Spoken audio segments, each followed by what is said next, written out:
Hello? I know you know what's going on and why you were here. Okay? I know you were talking on the phone with your husband right now. We're investigating a murder. Okay? This is Ermelinda Palomo, a 50-year-old woman. She's about to realize that in less than 24 hours, her fiancé has become involved in a brutal and complex murder case. On September 17th, the Romeoville police in Illinois received two separate calls. The first was from Rihanna, who reported that she had been trying to contact her sister, Zoraida Bartolome, but hadn't heard back from her or her husband, Alberto Rolon. A short while later, Zoraida's mother called the police with a similar concern. I'm calling for my daughter, Zoraida Bartolome. She lives Concord Avenue, Romeoville, Illinois, and we haven't heard from her or her husband or her children during the whole day. No answering the phone.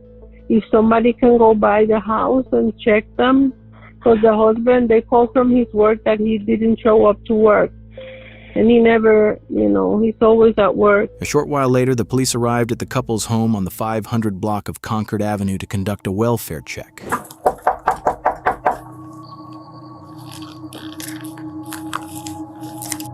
No one answered the door, and there were no signs of movement inside the house. Hey, I got a TV knocked over and a coffee table knocked over. Nothing in this room. I'm saying the lights are off. It's 9 o'clock on a Sunday. And no, there's lights on in the back room. You can see it through that second. Let's go in the backyard. When the officers entered the backyard and decided to go in through the porch, they found something they weren't prepared for. Yeah.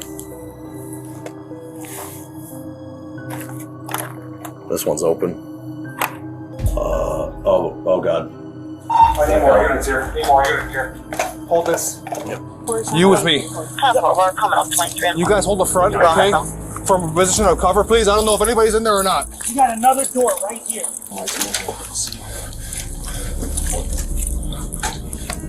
Corey, come up here, cover this door. This window. Got it. Fuck, this lights is dead. God damn it. Door's open. Alright. Romeo, please, anybody here? Move up, move up. Go. Romeo, please, anybody here? Body. Alright. Inside, police discovered a horrifying scene, the bodies of an entire family. Alberto Rolon, 38, Zoraida Bartolome, 32, and their two young sons, 9-year-old Adriel and 7-year-old Diego, had all been shot to death with a 9mm gun. Even the family dogs had been killed. Quiet couple. They kept to themselves. They maintained their yard. I never saw their kids out front. I only heard them in the back. The police investigation began immediately. This couple had no criminal history, no financial or work-related issues, and had just bought this home in April of the same year to start a new life. Zoraida worked for an engineering company in Glendale Heights, while her husband was employed at a local liquor distribution company. Investigation leads police to believe this happened between 9 p.m. on Saturday and 5 a.m. on Sunday morning. Investigators found shell casings from a 9mm pistol, overturned furniture, and abandoned spray-painted profanity, an attempt to stage the crime as random. Alberto, awake during the attack, was shot in the hallway while trying to reach his family. The intruder gunned him down before killing Zoraida and their sons as they slept. With no murder weapon in the house, it was clear this was a targeted attack, not a murder-suicide. And Romeoville police still very tight-lipped about a possible motive for the violence. Detectives questioned Zoraida's co-workers and uncovered a crucial lead. She had been receiving threatening messages for weeks, warning that her life and her family were in danger. They also learned that Zoraida had been secretly involved with a co-worker, Nathaniel Huey Jr., 32, for nearly 4 months.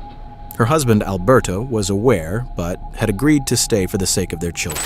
The threat started shortly after Zoraida began seeing Nathaniel, escalating over time as she ignored them. The messages warned that she, her children, and Nathaniel were in serious danger. A week before the murders, Alberto also started receiving similar threats. So, what can you tell us?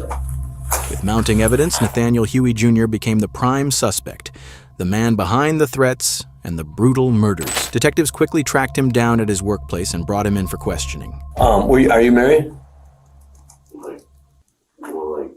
Yeah, but not paper. Yes, but we're not So like church married, but not paper married? I gotta ask, did you have anything to do with this?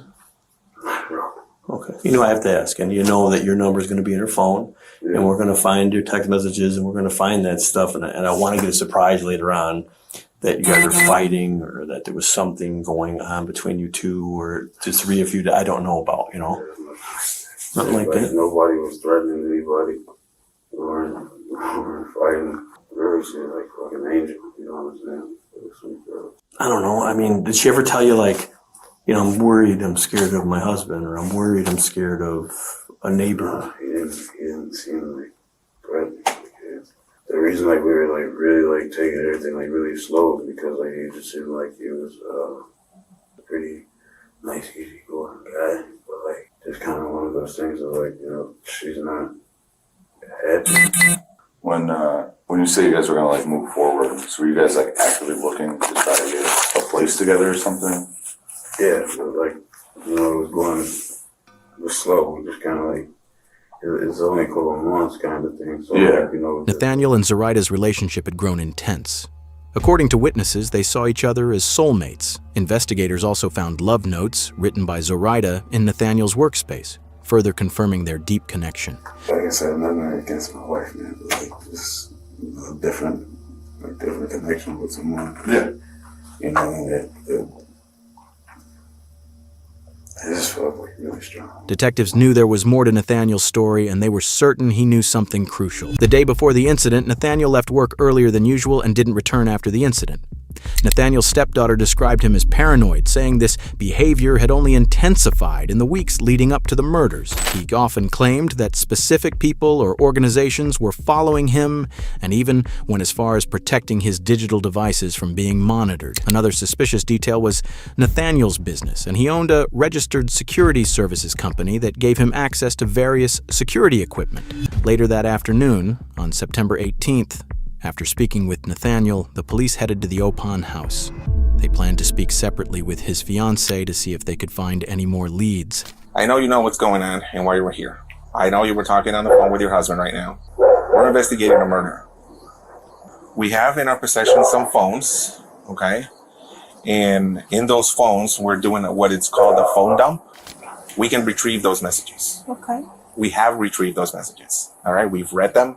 They're pretty clear that somebody's pretty upset at the victim.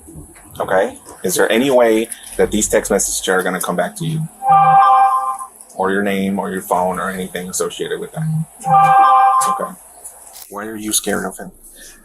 Oh, I'm not scared. Why? Okay. Why are you scared right now? Because when I called him, because I was scared, I didn't know where he was. Okay. He said, someone's following me. Okay. So I called. And then I heard him say, why are you following me? Do you want to search the car? And then someone said to him, there are messages from you, and it's because her husband found out you were having an affair. And I didn't know that. You didn't know what? That he was having an affair. Okay. When did you find that out? Right now? Just right now. Okay.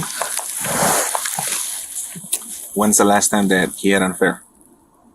Because I know this is not the first time. No, it's not. Okay. When's the last time you knew he had an affair? When we first started dating. 2015? 2015 to maybe 17. What about a man by the name of Alberto Rolón? Have I ever heard of a man? Yeah. No. So when we asked your husband if he knew this person, Zoraida, he said, I've never heard that name. Why would he be lying to us? I don't know. I don't know. Should I believe him? I don't know. What I would like to ask you is, on either Friday or Saturday night, did he go out with his friends? No. Did he work? Friday night? No, he was with me. Saturday night? No. Armelinda claims that Nathaniel was at home on Friday and Saturday night and couldn't have left the house. She says her daughters are witnesses to this and can confirm it. Like what we're asking for is consent to get the text messages off your phone between you and her, to Snapchat or whatever it is between you, so we have both sides of it. Trying to eliminate you as a suspect, but... It's all on the computer, right? You can get it on the computer. No, we have to take the phone, we plug it in, we take it out, and we give your phone back. Oh, I didn't have anything in there. The most important evidence the police currently have are the text messages. These could provide crucial information once the sender and the full story are revealed. The police asked Nathaniel for permission to search his phone and to collect a DNA sample. How about this? How about I come see you guys later today after work or something like that? Because I got fucking other shit in there that I don't necessarily want you to be like looking at. You know what I'm saying? I understand. Just, but again, I promise you, I don't care what you look at. No. It's not like fucking like freak shit. When questioned by police about the threatening messages to Zoraida and Alberto, Nathaniel claimed he had no knowledge of them and there was no evidence linking him to the messages. I don't mean any disrespect. I promise you that. I'm just saying, like, I think it's just better if, at this point, not speak to a lawyer. This is insane. it's crazy. Yeah, I get you. I get you. However, he had another story to tell. He explained that he too had been receiving similar threatening messages for a long time from unknown individuals who were constantly following and threatening him. Nathaniel claimed the messages were from a Bulgarian mafia group who allegedly monitored his every move, even his phone, and knew every detail of his life. As the investigation continued and messages on his phone were examined, to the surprise of the detectives, everything Nathaniel said seemed to be true. This became the most puzzling moment of the case for the detectives.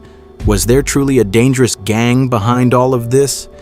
Or had Nathaniel cleverly fabricated the evidence to cover his tracks and avoid getting caught? Identifying her as 50-year-old Irma Linda Palomo. Palomo, who was named as a person of interest, together with her fiancé, the suspect, traveling down to Oklahoma just days before 4 bodies were found in a Romeoville home. Security footage revealed a shocking detail. Both Nathaniel and Irma Linda had stopped outside the victim's home.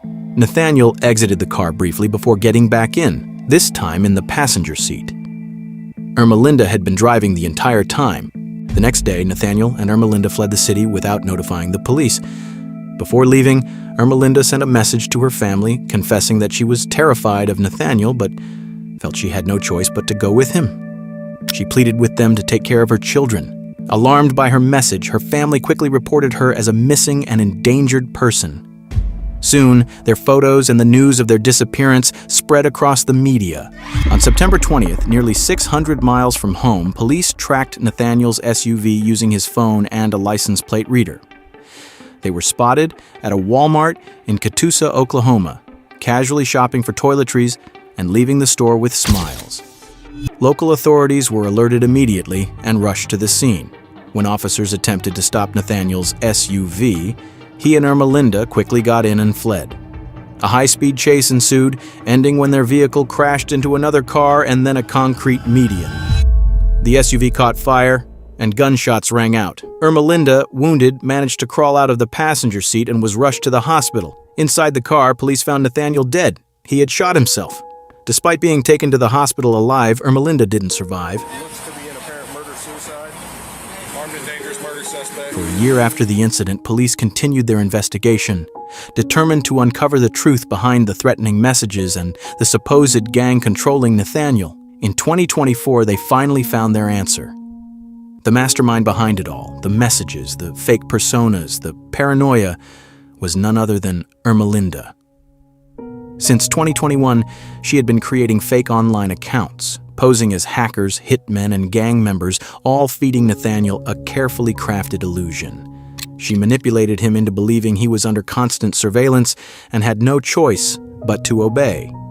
She even installed tracking apps on his phone to reinforce the lie, occasionally using Bulgarian words and dark web references to make it seem real. In the week leading up to the murder, she sent multiple threats to Zoraida and Alberto, hoping to scare them away. But when that failed, she convinced Nathaniel that Zoraida was a mole and would kill him first if he didn't act. Through one of her fake accounts, she helped Nathaniel plan the murder, guiding him on avoiding cameras and staging the crime as a robbery. Nathaniel thought he was taking orders from a dangerous cartel. He never realized that the entire time he was only talking to Irma Linda. And in the end, police believe he died never knowing the truth. There are messages from you, and it's because her husband found out you were having an affair.